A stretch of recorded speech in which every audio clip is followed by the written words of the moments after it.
It's just something that's been on my heart. It's been on my mind, even when we were winning games. As I've been in the NFL, I've really realized, okay, there's 16 games, and the mindset within a game, if you're getting beat up on, is like, all right, well, we have a game next week, and like to me, I hate that. I hate that more than anything. I feel like you should win every single game. I feel like you should um, give it everything you have into the last whistle because let's say you come away with a win in that game instead of, you have to wait till next week. Now you have a loss on your record. You could have just won that game and fought again next week. So I'm trying to change that mentality, that mindset, but I understand it's the NFL. It's just been that way since I've been a rookie. I've seen it with my own eyes. It's just kind of it's an NFL mentality thing. But that game's important, not just to keep the winning train rolling, but it's a divisional game. It counts for a little more. So just trying to find a way that we can get us all going. I'm pissed, and at this point, I really don't care to keep trying to make myself look like a good guy into the world and all that because I am who I am. I want to be out there to the last whistle competing. And as you know, Dallas game in the first quarter, I got tackled, stubbed my toe into the ground, kind of had this lingering turf toe issue. So if I'm not going to play, I'm not going to stand there with cleats on the sideline and my toe be jammed in there. But at the same time, I never want to come out of a game, win, lose. I don't care if we're up 50, down 50. I don't ever want to come out of the game. And that's always going to be my mentality. I'm kind of over, trying to play the right thing because, I love them to death, but there's people who have plenty of rings and consider the GOAT, and they do things on the sideline, and other people do things on the sideline, and they get away with it, and it's classified as passion because they may have something behind their legacy or whatever it is. And to me, bro, we love this shit that much. It means that much. There's no way around it.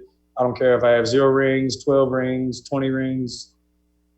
I love this game of football, and I'm not gonna keep dulling myself to for the world to feel like I'm mature or whatever word you would like to throw around it. I'm always gonna be me, and tired of losing to good teams, and just ultimately want to win. And one day, when it's all said and done, we'll all clearly see that.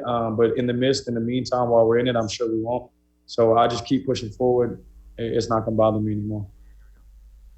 All right, for the first time in my career, I officially have no idea what he was saying. Dennis Manoloff is here. I need an interpreter. Where was Odell on this? Wake up, D-Man.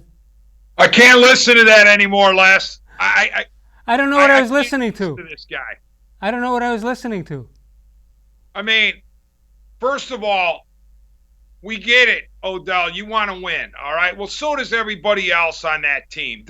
When you act like an idiot on the sidelines and then try to hide behind, well, I'm a competitor, that's why I'm acting like it, that does a disservice to those on your team who are also competitors who don't act like idiots on the sideline or don't act unprofessional on the sideline and take their shoes off. Funny how this is the first time we learned about the turf toe. Funny how the turf toe wasn't bothering him on the end around in the fourth quarter against the Cowboys when he had injured it earlier in the game. I mean, here's the deal, Les. It's always something with this guy. Always. He's always got to be in the middle of something. And if everything's quiet and nobody's paying attention to him, he has to create headlines. And then when he gets the headlines, he claims we in the media are creating something out of nothing. It's just ridiculous. And the other thing, Les, this is a guy who desperately wants to be viewed as one of the superstars in the NFL.